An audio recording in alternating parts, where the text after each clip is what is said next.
Okay, now we're going to solve systems algebraically. Okay, the first way we're going to show you, class 2 is showing you using substitution. Class 3 is by elimination. Okay, so today we're doing topic 2, which is solving by substitution. The idea is to determine which method is easiest, and so I'm going to show you with substitution the problems that it is easiest to use substitution for. Okay, so first step. When you are solving by substitution, you need an equation solved for one variable. So, pick the easier equation. The goal is to get y by itself, x by itself, a by itself, whatever the variable happens to be. Okay? Sometimes one equation is always solved for the variable. All right? And what does that look like? That looks like if you have y equals. Okay? Y equals 2x plus 3, y is already by itself. Okay. After that, you substitute. So you're going to put the equation involved in step 1 into the other equation. All right, that is step 2. Step 3, we solve the equation, which obviously means get the variable by itself. Step 4, you plug back in to find the other variable. So you substitute the value of the variable into one of the equations to find the value of the other variable. And lastly, you check in both equations. Okay, so go ahead, pause the video, take a moment to write these steps down. Really important that you have them, okay, and understand what they mean.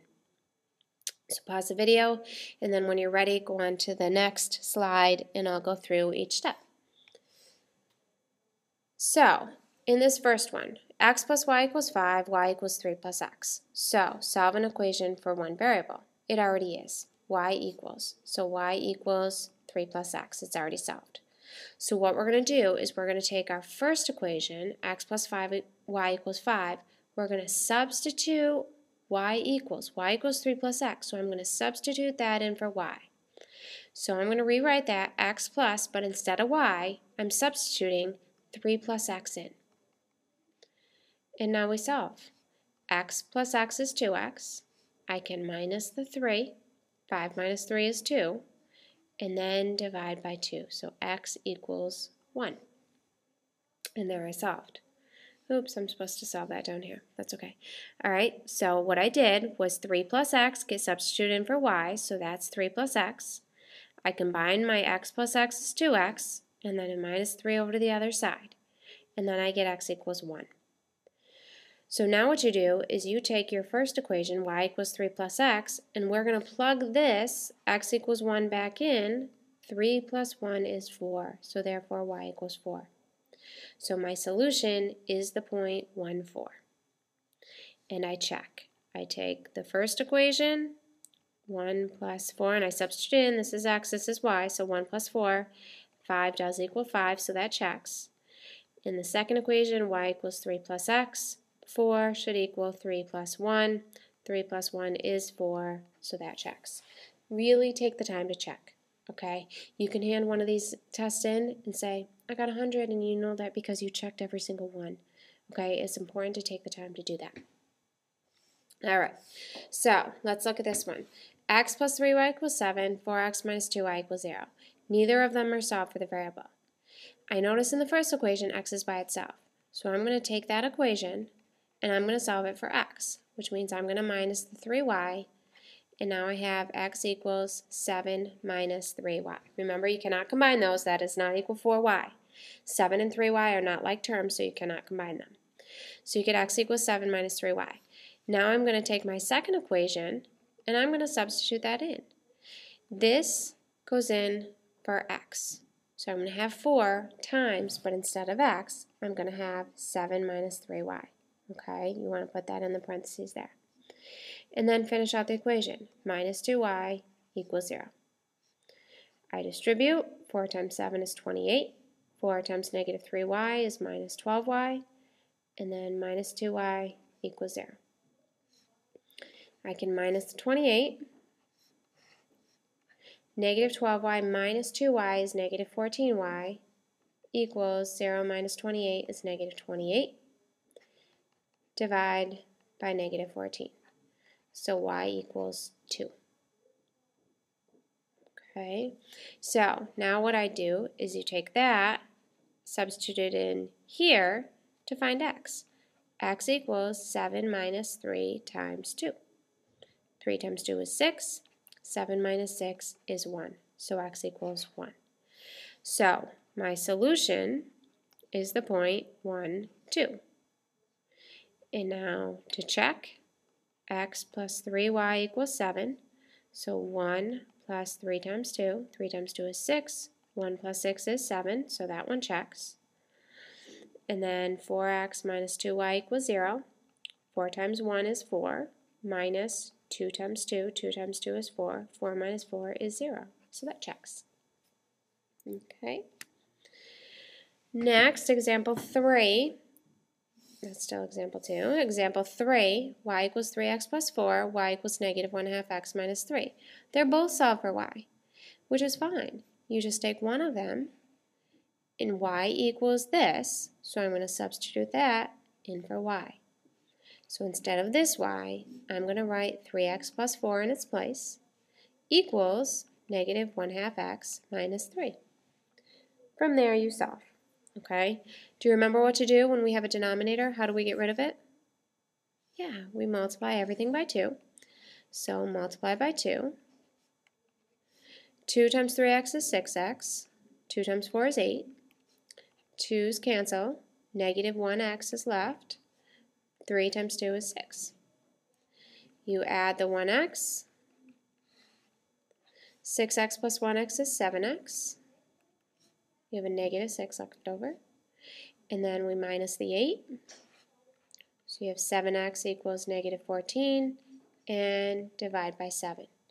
X equals negative 2. From there, you take that. You have y equals 3x plus 4. So 3 times negative 2 is negative 6. Plus 4 is negative 2. So our solution is the point negative 2, 2. And now for the check, you want to check it in both equations.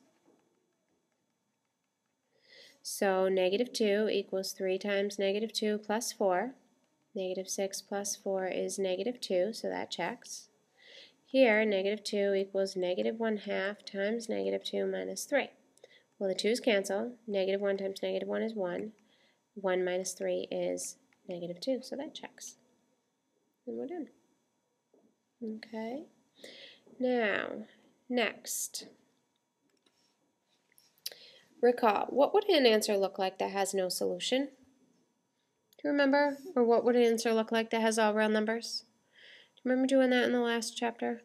When we have no solution, when you're solving, so when solving, your variables cancel on both sides.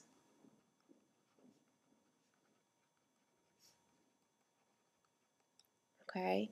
When it was no solution, what is left is not true, or is not a true statement, I should say. Okay, that's when it was no solution. Now, when it was all real numbers, variables cancel on both sides.